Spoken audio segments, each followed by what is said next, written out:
So I went to see Black Panther last Tuesday, so that was on opening night, and you may think it's a bit strange that I haven't actually done a review on it, and I normally would.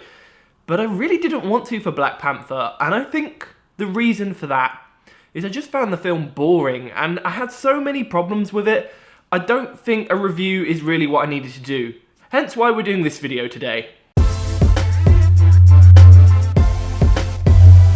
So this video is going to be split into kind of two sections. I'm going to talk for way too long now about why I wasn't entirely keen on the Black Panther movie, and then after that I'm going to talk about why I think Black Panther is actually detrimental to the MCU. So if you want to just go straight to that second section, just jump to this timestamp.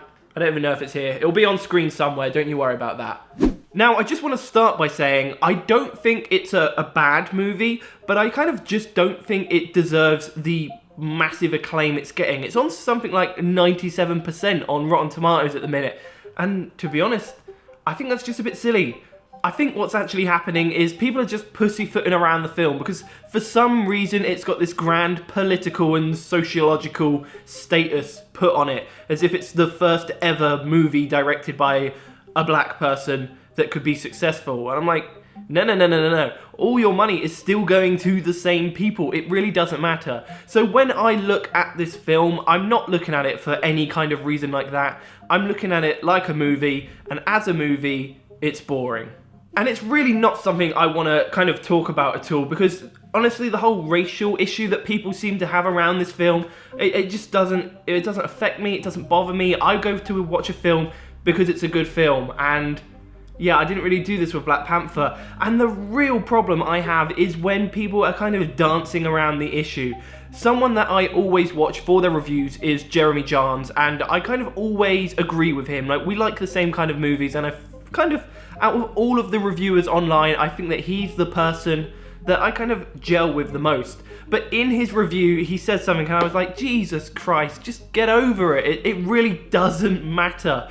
I'll show you what I mean. It's like, I loved M'Baku. He's the character Man-Ape, but they never call him Man-Ape, they just call him M'Baku. I believe it is pronounced M'Baku. I'm horrible with names. Names like Smith, I'm like, is it Smith or Smythe? I don't know. I've done videos in the past where I've had to say Japanese names, and I can't do that. I'm not Japanese, I have no familiarity with that language, and I just straight up say it. And then I make an absolute monstrosity of these names, and I don't care. It's funny sometimes. You don't have to justify not being able to say a culturally specific name, especially one that's actually made up, because Wakanda isn't a real place. So it's just a bit silly, really, saying that sometimes I can't even say Smith.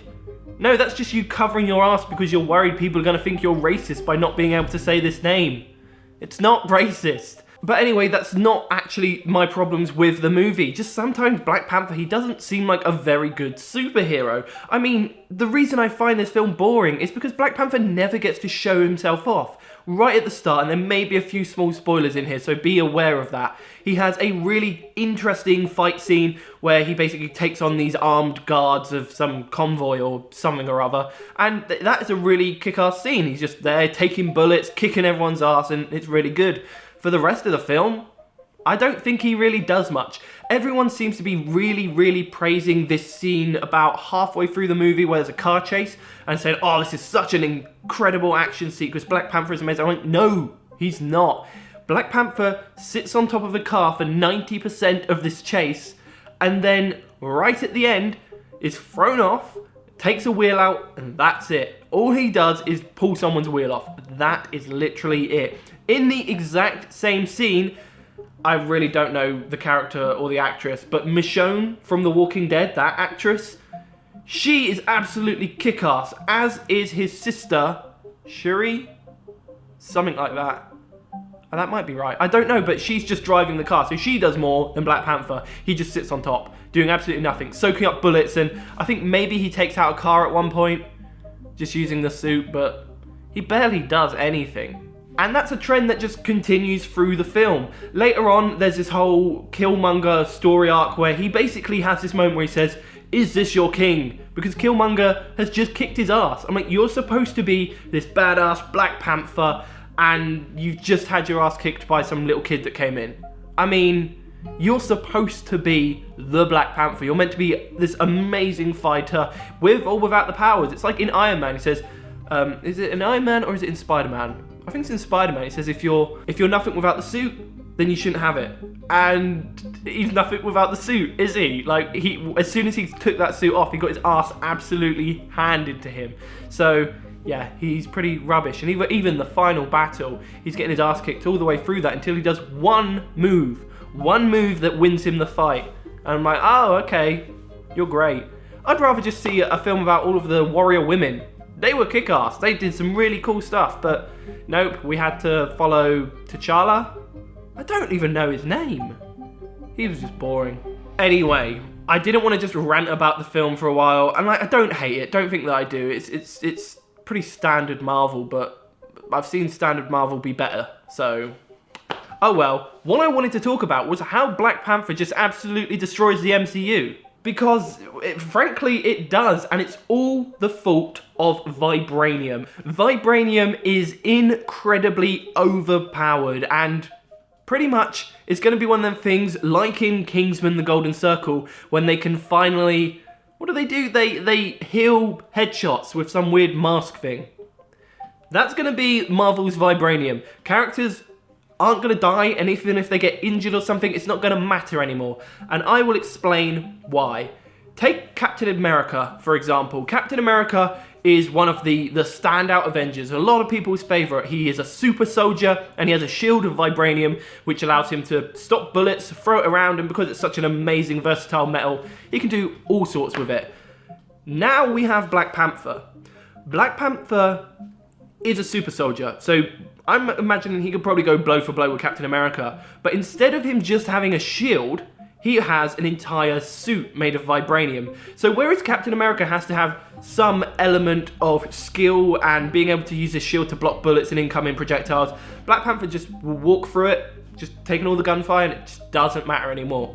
So why on earth would Black Panther not make vibranium suits for every single member of the Avengers? It just makes sense. Think about Quicksilver's death. If Quicksilver had a vibranium suit, he'd still be alive. And even considering people like Hawkeye and Black Widow, they're the humans of the team. They're the vulnerable people, the people that you kind of have to watch out for, but they're also very kick-ass on their own. They're going to be fine because they should all have vibranium suits. And in Infinity War, if anybody's not wearing a vibranium suit and they get injured or hurt as a result of that, then it's Black Panther's fault. It's not even like vibranium is limited like we used to think, because Captain America's shield used to be all of the vibranium.